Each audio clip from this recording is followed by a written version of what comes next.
It wasn't that I objected to the works in the tunnel, you understand. I accepted that the replacement of the old overhead lines was entirely necessary maintenance. I just didn't believe the reports that said there were no bats in there. They're a protected species, you see, and it's illegal to disturb them or their roosts. The survey had said that trains passed through the tunnel so regularly that the bats wouldn't want to live in there.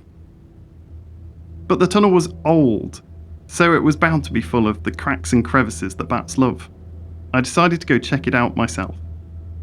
I had to go at night, which was not ideal because any bats would be out hunting, but obviously I could only go when the trains weren't running.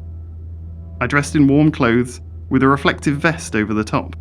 Not that it would do me much good if a train did appear, and I grabbed my torch and set out. The tunnel is down in Staffordshire, located on some big National Trust estate. The entrance is so old that it's actually a listed building. I dropped down the embankment and took a moment to admire it. This was no simple entrance. It was that old fancy Victorian style. Grey brickwork with actual turrets on either side.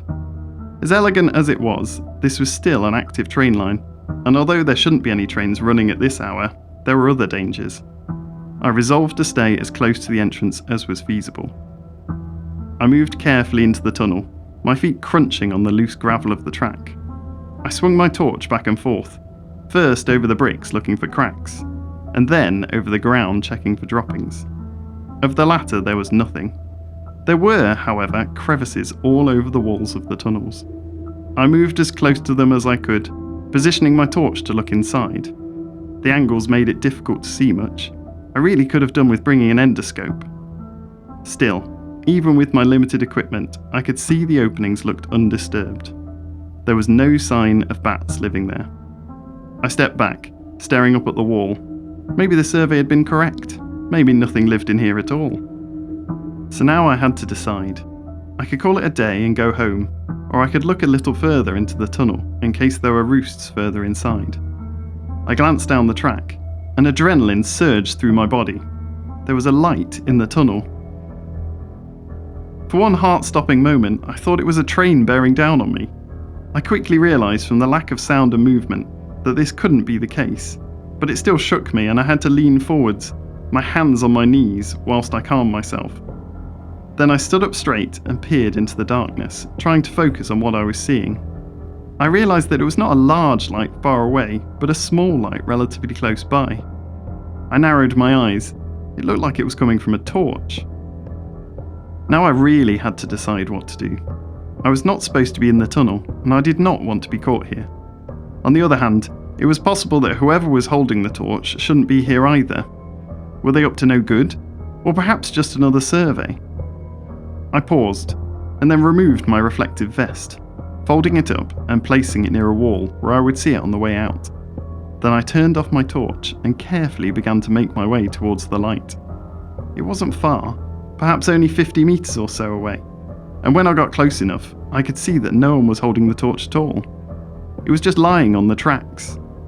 I walked over to it and picked it up, peering at it as if I could learn something. But aside from its unattended presence, there didn't seem to be anything unusual. I turned it off and hooked it onto my belt, shining my own torch around to see if there was anything or anyone around that I had missed. There was nothing and no one, or so I thought. It was by sheer chance that my light happened to move over a dark stain on the gravel. Just a smear, really, near the track. I moved over to it, not sure why it had piqued my curiosity. Surely it was just oil, but the sheen seemed wrong.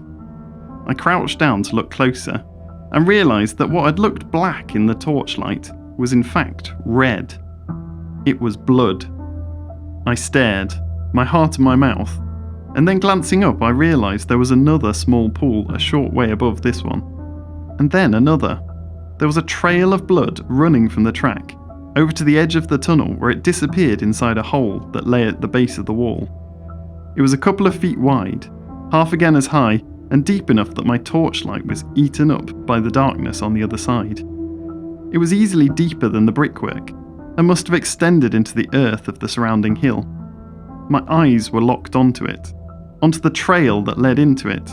I knew with absolute certainty that I should leave right now. I should leave and not look back. Instead, driven by some awful compulsion, I found myself dropping to my knees and leaning down to peer inside, raising a shaking hand to point the torch as directly as possible into the hole. Inside, a few meters back, and barely lit by the light I shone onto it, was a body. I could make out a torso, dressed in ragged and slashed clothes, covered in long wounds and scratches. The skin was a dull waxy colour.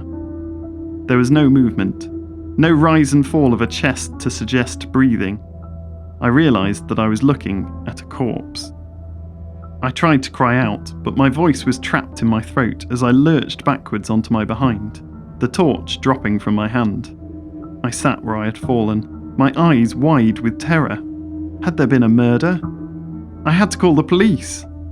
Then I saw that as the torch had rolled away, it had fallen to shine into the hole from a different angle, lighting up a new section. Where there had previously been darkness, I could now make out a half-lit shape. A shape with the suggestion of a strange flat nose and bulbous white eyes. A face. But this was not the face of the unfortunate victim, who had so frightened me previously. This was something else. Something inhuman. Something horrifying. As I stared, a mouth split the face open, revealing needle-like teeth as the thing, whatever it was, moved forward and bit into the body. The cry that had been trapped now escaped as a strangled gasp. I regretted it immediately.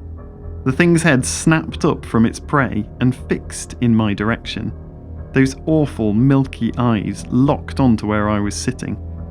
Slowly, it began to move forward, long arms stretching out of the darkness, feeling ahead of itself.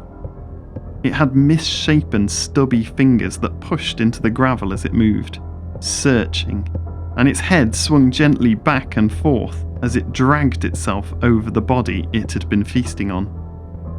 I realised two things. The creature was blind, and I was in terrible danger. I had to get out of there. The thing was emerging from the hole, the torchlight reflecting off its pale skin. As it moved closer, I could hear its laboured breathing as it dragged itself towards me. My heart was pounding in my ears as I climbed to my feet. I tried to be as silent as possible, in the hope that the thing wouldn't hear me. It was impossible. Gravel shifted noisily under my weight as I moved, and the creature reacted instantly. It lunged forward with horrifying speed.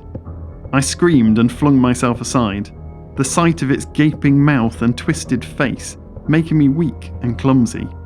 I'm sure that it would have caught me easily as I noisily stumbled away, had my foot not connected with the dropped torch, kicking it against the track. A metallic clang distracted the thing, and it pounced upon the source of the sound. Its jaws clamped around the torch, and with horrifying ease, crushed it. I was plunged into darkness, frozen in fear and trapped with a creature that clearly didn't need light to hunt me. For several moments, I was lost in despair, waiting for the inevitable moment when it would find me in the dark and tear me apart. Then I remembered the other torch. Hope surged as I reached for it, still clipped onto my belt. As quietly as I could, I unhooked it and oh so gently turned it on. Light flooded the tunnel, and I could see again, orient myself again, and see where the creature was again. It was directly in front of me.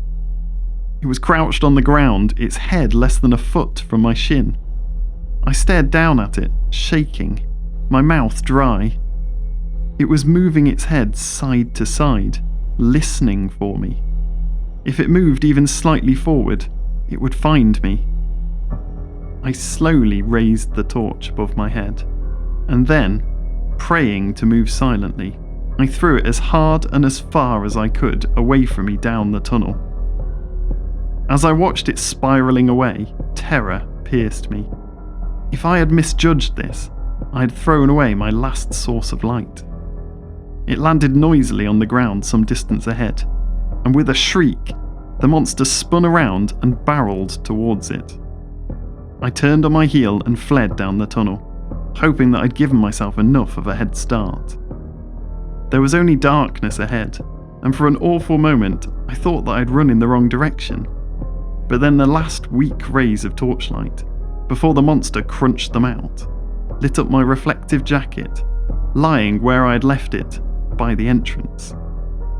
I sprinted faster than I ever had in my life, not slowing until I burst into the night outside the tunnel and frantically scrambled up the embankment. Only then did I glance behind me. In the dim moonlight, I could make out a pale shape, withdrawing back into the darkness of the tunnel. I kept running.